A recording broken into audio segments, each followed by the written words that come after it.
Hello and welcome once again to Callus Comics Live. What I'll be talking about today is the second issue of, ta-da, Immortal Wings. Now, in case you haven't heard about my comic, which is pretty much likely, Immortal Wings is a comic book mini-series that is written by me and is illustrated by Rod Espinosa and is brought to you by the good folks at Antarctic Press, which you can find at antarctic-press.com. You can also purchase your own copies over there, if you, particularly if you live in the USA, although they do ship worldwide. Let's get right to it.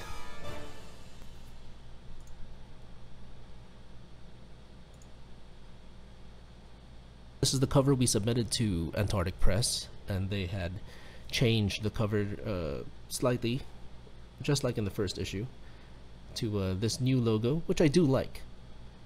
It introduces some of the new characters that will come out in this issue, but we do have the heroic three protagonists: Mortimer the rabbit, the woman with no name, and Grafid Yantantethra, her dragon friend. And we have a group of space Vikings in the background. It's very straight. Oh, and over here in the lower right, we have the upcoming new characters, the Shogun's Hands. Now we start off the issue much like the first one, where I have a... I'm going to switch the screen mode. I don't really like this whole... So we have this this intro. There's a very serious narration, and in contrast to, I really wanted this issue to be completely different from the first. Again, when I originally envisioned Immortal Wings, I thought it would be a continuing series. But such is the way of things. It's a mini-series, but I did want to show that our main hero, the woman with no name, actually undergoes a lot of adventures of different types. So it would have given me the chance to maybe be very diverse in my writing. But anyway, we have this second issue, and I wanted it to be quite different from the first. But although the first page is quite similar to the first page of the first issue, the second issue doesn't jump straight into an action-filled thing. So what we have is we introduce the main villain of the series, actually, or the main antagonist, who is the Shogun.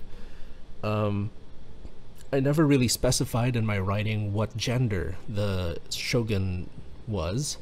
Her being female is completely from the brilliant mind of Rod Espinosa, and although I did specify that the attire of the Shogun was very, very lavish, jewel encrusted, to show that she really has been living, the high life. Let's zoom in a bit on that. The cat is, well, there's a story about the cat in later issues, but this here cat is Rod kind of envisioned the Shogun to be like a very James Bondish kind of villain. I did not see her that way, but I'm okay with it. So the cat is a completely Rod Espinosa inclusion into Immortal Wings, and I was fine with it, and I guess it does add to her extravagant kind of look.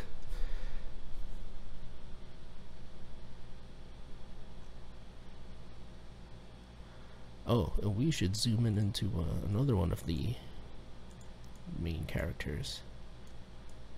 This is the Oracle. Now the Oracle is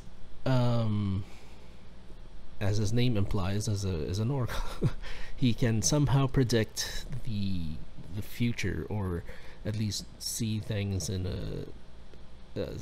see the directions in which things will take place.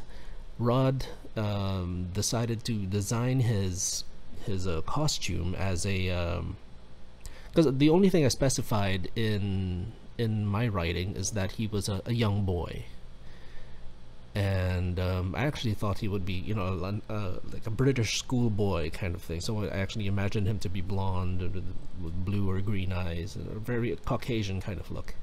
But Rod decided to make him a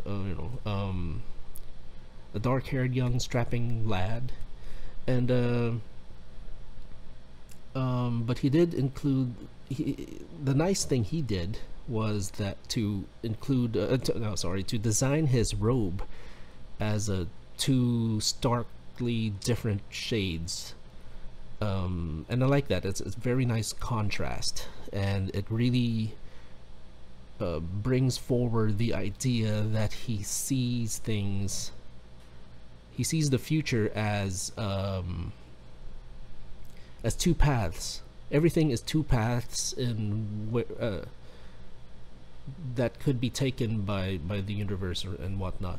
And so a living entity or a person has that decision to move one way or another. It's a very, very digital kind of kind of thinking when it comes to a destiny or fate. So yeah, it's very 1 and 0. It's very black and white. That's the way destiny moves, in a sense. And I like that Rod brought that out through his design. And the Oracle, going back to that whole philosophy, so in essence, things can happen or they won't. One event in the universe, in history, could have happened, or it may not have happened.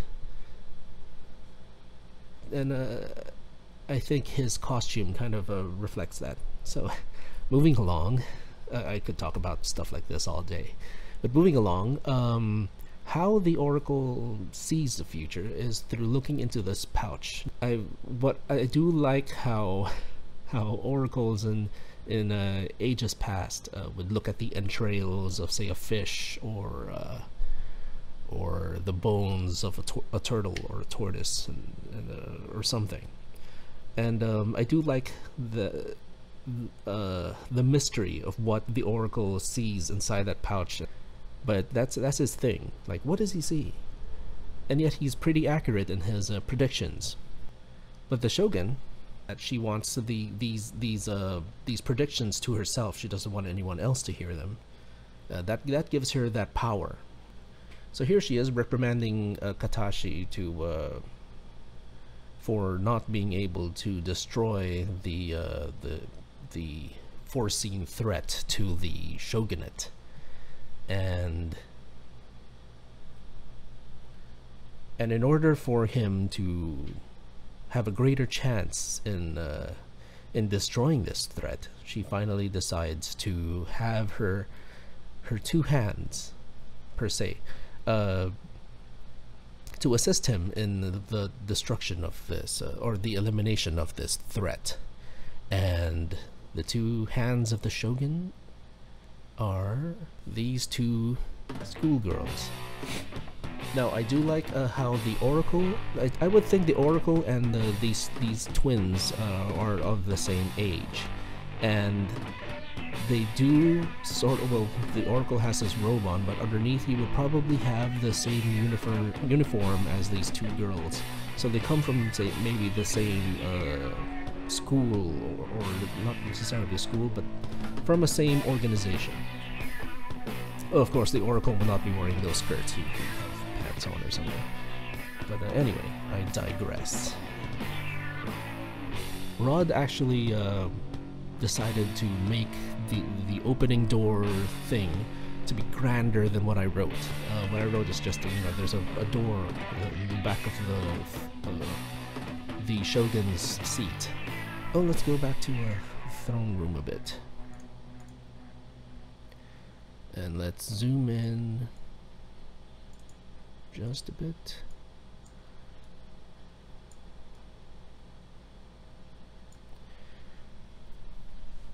Now, as you can see, over here on the right here, there is a grand throne behind the shogun's seat.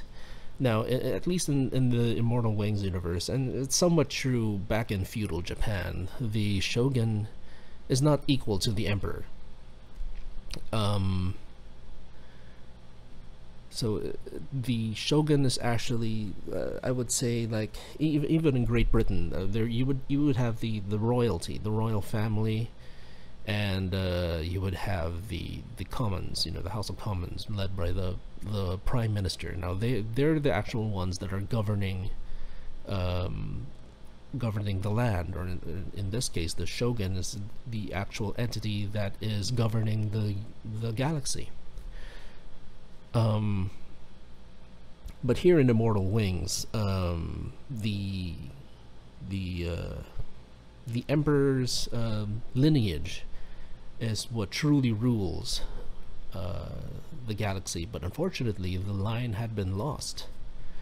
So until such time that a descendant of the empire or of the emperor is found, that seat shall remain empty, and the shogun would be the steward of that throne and rule the shogunate in the emperor's absence. Excuse me. Now, I got that idea from several sources. The obvious inspiration would be the British Empire, and a more pop culture-ish kind of inspiration would be the from the Lord of the Rings, where there was the steward to the throne, and while the throne remained empty, the steward of Gondor is who rules the world of men, in essence. So going back to these two girls. Now, design-wise, the only thing that I wanted, the only thing that I specified design-wise was that, yeah, they would have the Catholic schoolgirl kind of look, but they had some sort of armor on them, and I wanted them to be of mirror images of each other, because they were twins, and I thought it'd be a cool thing where they do. They had this sort of there's a psychic link, I guess, for lack of a better way to describe it. They do almost anything as a mirror image of each other. That connection is something that I got from Star Wars, of all things. I remember the commentary of Revenge of the Sith, where the two Jedi fighters were spinning at the same time and were doing very coordinated moves, and the commentary said it showed that they were, they had that link through the Force, so they could really they had ultra coordinated moves while they piloted their spacecraft. And I sort of wanted it here as well. They're mirror images of each other, in the sense that they have the battle gauntlet on either opposite hands, and the way they wear their satchels is also of mirror images to each other. So it kind of shows that they are twins, and they're deeply connected in some way. Now, the look is inspired by a musical group from Japan called Baby Metal, and their names are an homage to the group. So the lead singer of Baby Metal is Sumetal, but her real name is Suzuka. So I named one of the twins Suzuka, and the other two girls that comprise the trio are Moa Kikuchi and Yui Mizuno. So I kind of combined the two names in a way to make Mizuki. So that's where they got their names. So here we have the intro of the introduction of the name of the chapter 2, For a Few Credits More. This is obviously inspired by the sequel to A Fistful of Dollars, which is a spaghetti western that starred Clint Eastwood, of course, as the man with no name.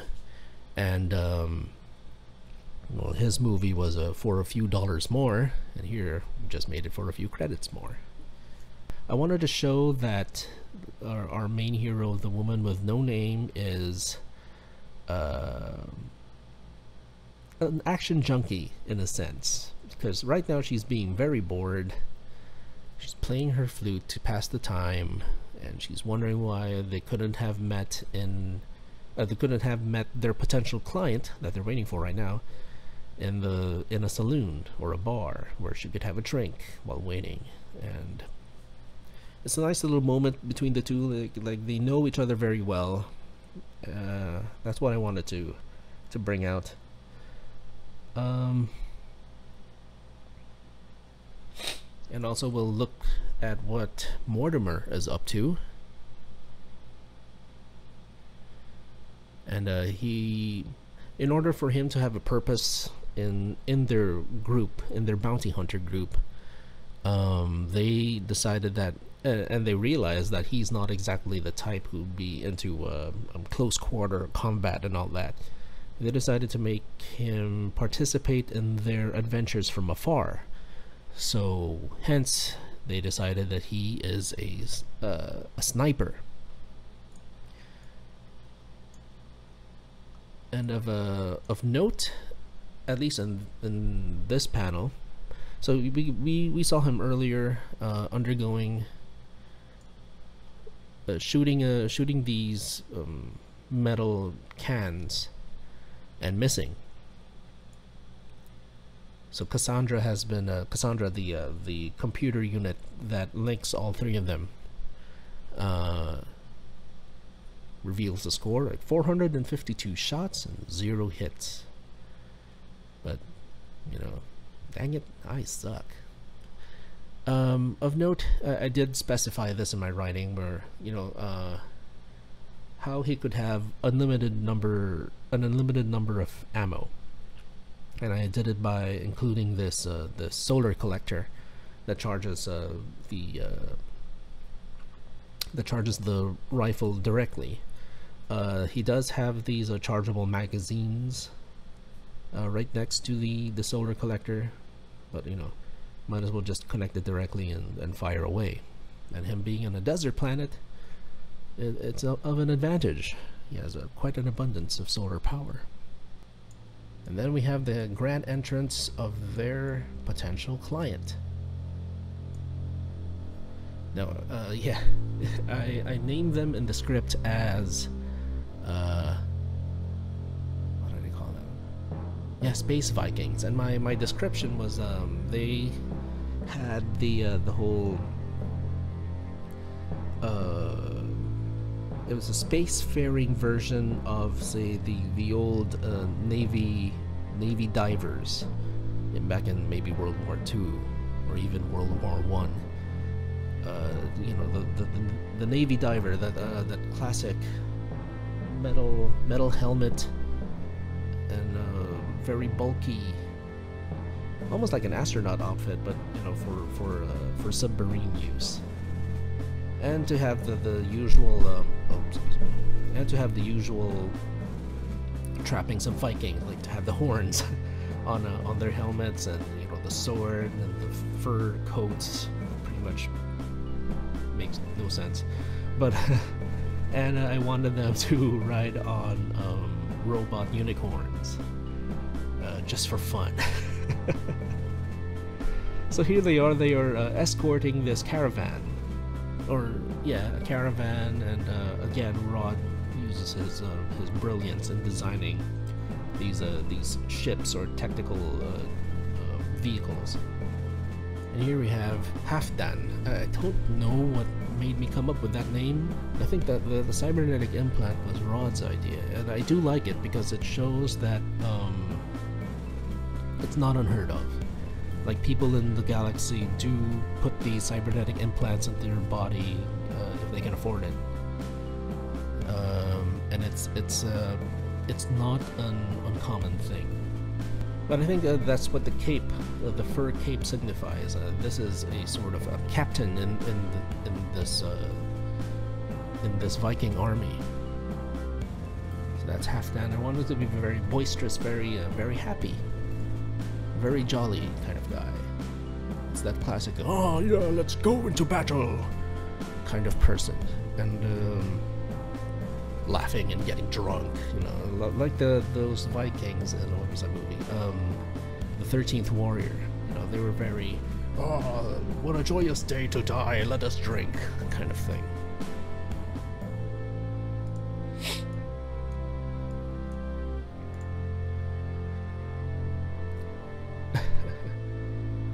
So we have the sudden backslap is a thing I do quite often in my comics, and I did it again here. And but I just like to show the how boisterous Halfdan is. And there he describes, you know, we are a proud band of warriors, and it is our lifelong dream to fall honorably in battle. You know, that's something they can be proud of.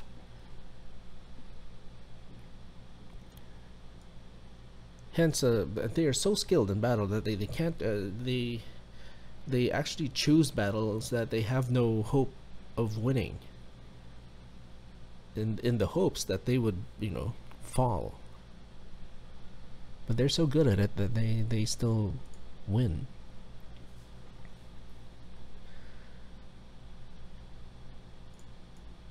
And here I introduce a running gag where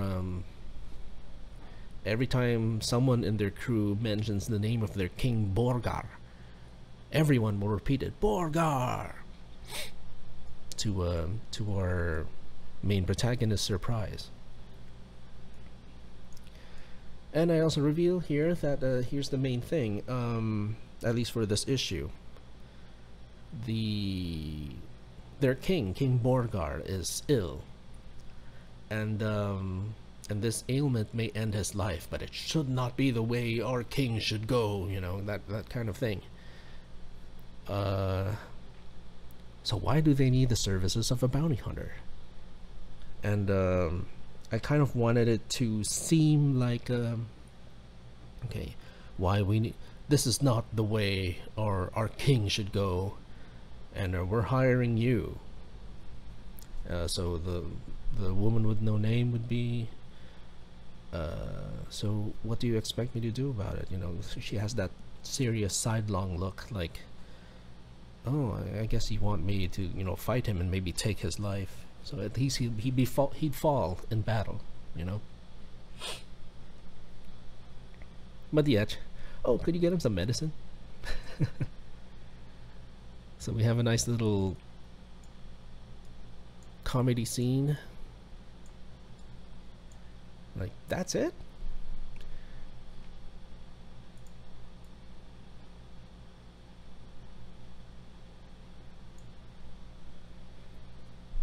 So yeah, the medicine that they need is very heavily regulated, and they don't, you know, this kind of thing is very beneath them, you know, to steal medicine from a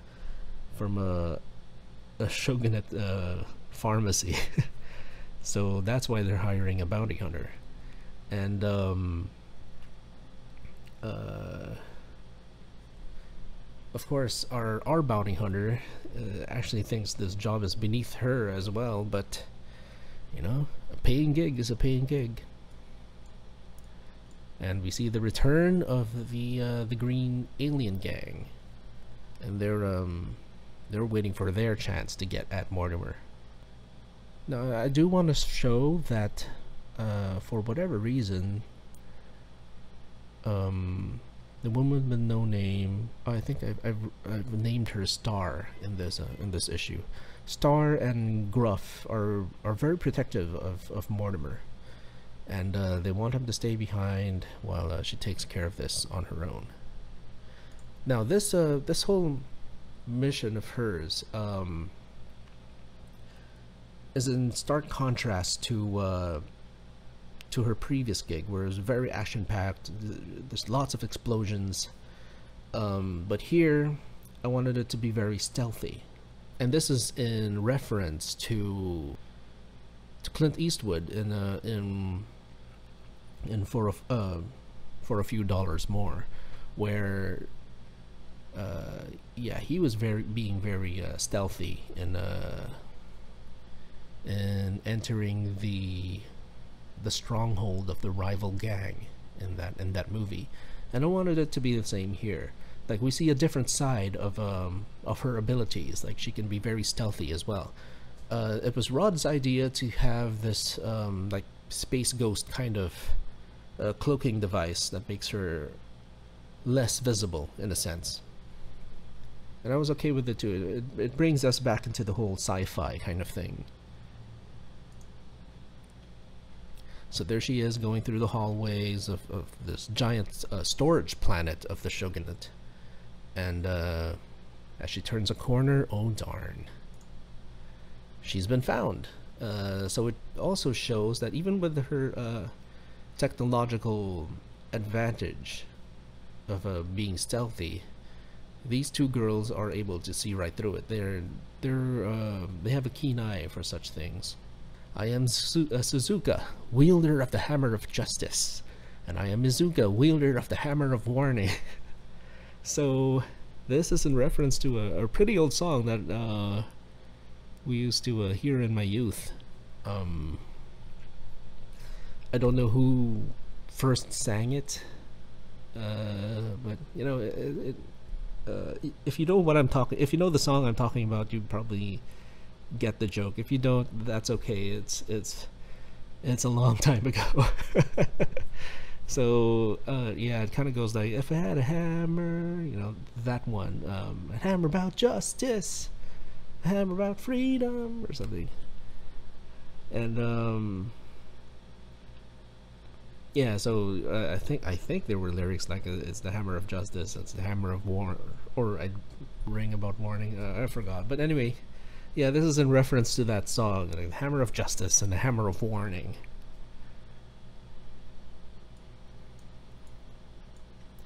And here you can see that they're very confident. These twins are very confident in their abilities, and they feel like this bounty hunter has absolutely no chance. And Katashi is very, you know, he's very embarrassed by this, but he's relying on these kids. But you know, such is the way of things. It's the order of the Shogun. A little back and forth between Katashi and the twins, and that gives our hero a chance to communicate via Cassandra to Gruff. So Gruff flies off to help, and that leaves Mortimer alone, and that gives the green aliens a chance to confront Mortimer. And Mortimer has the smart idea of you know, I don't have any money on me, but I can wire transfer to your bank account, you know, through my ARM computer. And he's like, is that all right? Yeah, I guess so, you know, go ahead. But little do they know, it's a way to communicate to his dragon friend, and he returns, and of course they're afraid.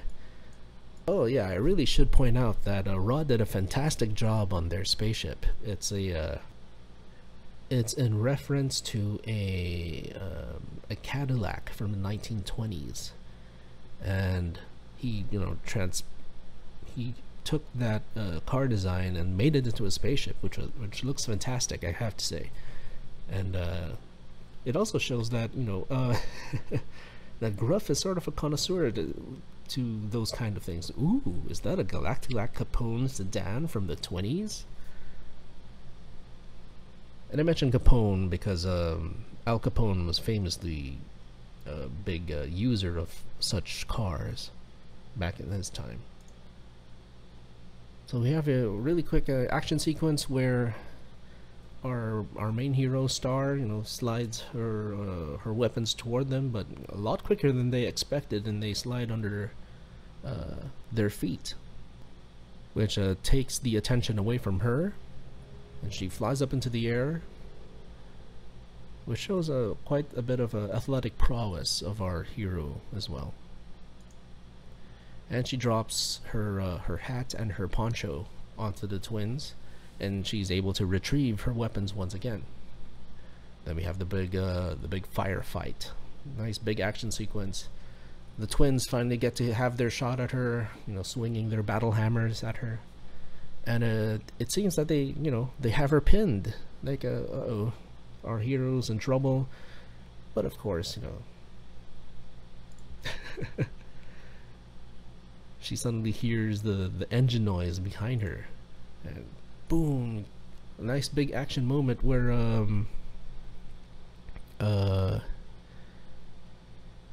Gruff is using the car of the green aliens as a battering ram to enter the facility as fast as possible, so he could get to our hero's location quicker than without it. And he's enjoying himself, like, oh man, this car handles great, corners like it's on rails, and stuff like that. And our firefight continues, and Katashi notices that their real target is actually in the car, and so Suzuki and Mizuki, finally get the chance to fulfill their mission. So they head toward it. And then, like, you see what I see? Oh, it's such a cute little rabbit, and a little injection of kawaii culture into the comic. And because of how cute Mortimer is to them, they've actually switched allegiance, and they now serve Mortimer instead of the Shogun. So it's the aftermath of the big fight. The green aliens car is destroyed, and they run off and regroup and try to get Mortimer another day.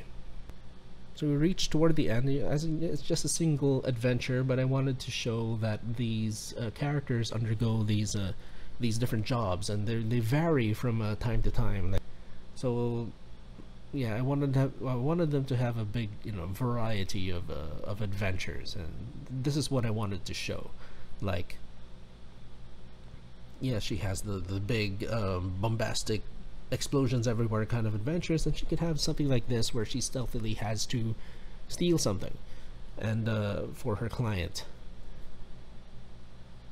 So they part ways, and she got the medicine that their leader needed.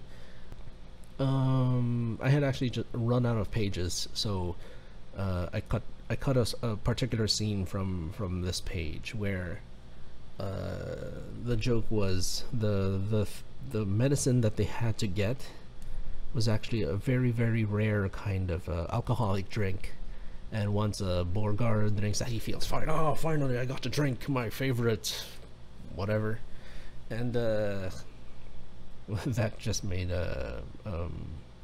Star and Gruff a lot more irritated by the job. So it wasn't medicine at all. It was just a special galactic mead or something. So we go back to the Shogun, and once again she's disappointed in Katashi, and he points out to her, I think you need to, the Oracle points out through the footage that I think you need to study the footage again. So it pointed out that the threat was just a little rabbit. So, he doesn't look like much, and you get the feeling at that point that maybe she's starting to decide that, okay, let's just forget it. I mean, what can a rabbit do?